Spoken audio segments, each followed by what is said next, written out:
risk. Not a thing. You're live. I'm on? Yeah, you're on. I'm on camera? You're on camera. Really? Yeah. Cool. What I want to talk about with you for 2 seconds, and by the way, I'm Lee Phillips. I'm an attorney. Don't hold that against me, all right? What I'm going to talk about with you for 2 or 3 seconds here is when you need a will, when you need a will and a trust. Lots of lawyers say, you don't need a trust, you just need a will. Other attorneys say, nah, you got to have the trust. You don't have the trust, you're toast. Well, let's talk about it for 2 seconds. The reason most people use a living revocable trust is to avoid the probate. And clients come to me all the time and they say, Mom's only got a bank account, she's living in a rest home, I'm a joint tenant on the bank account, and does she really need a trust? And the answer is probably no.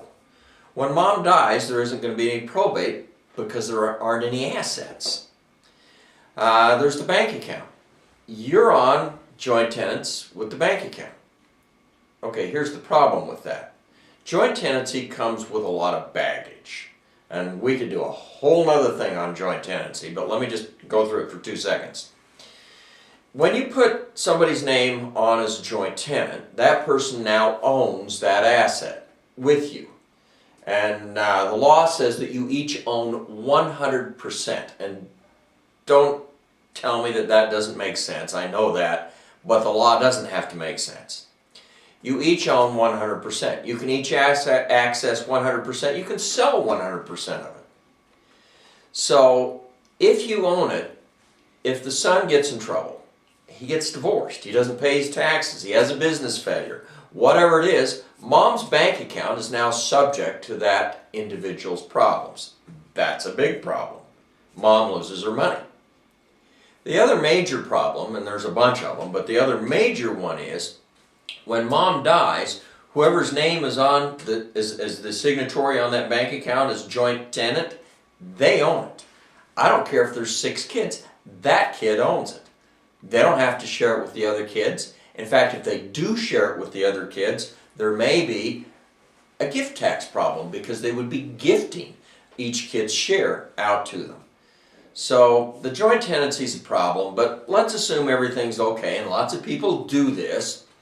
When Mom dies, instantly,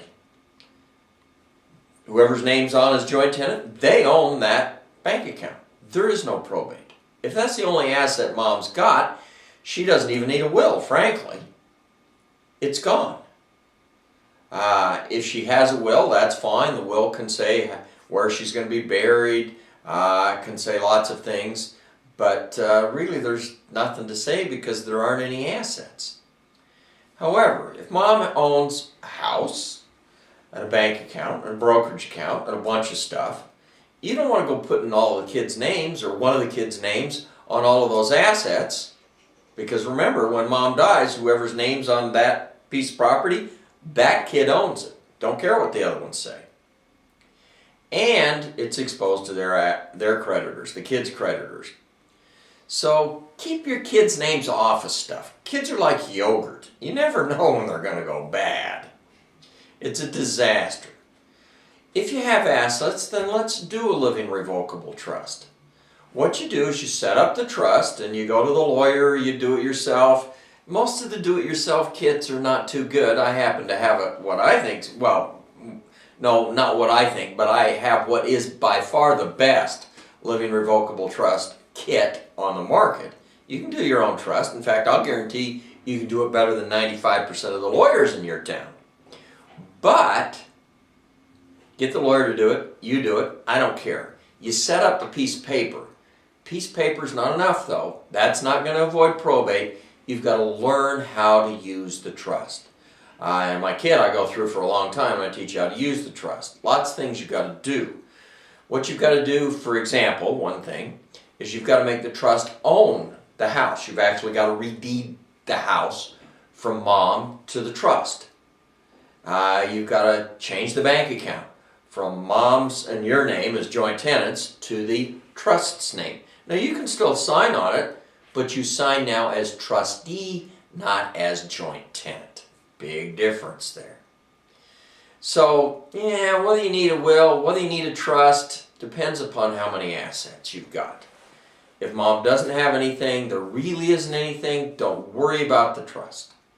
If you've got assets, then let's worry about the trust. And by the way, you're younger, you've got minor children, you need a will 100% and a trust. The will's going to name the guardian. It's going to name the guy who takes care of the kids. And don't leave that to the court. Please don't leave that to the court. This is the saddest area in the law that I've ever dealt in, and I've done it a number of times. You name your guardians in the will, and then you set up the trust so that whoever is the guardian, whoever's taking care of the kids, they have all the property in the trust. It's not their property, it's the kid's property held in trust for the child. So if you've got assets, you've got minor children, you need to be looking at a trust.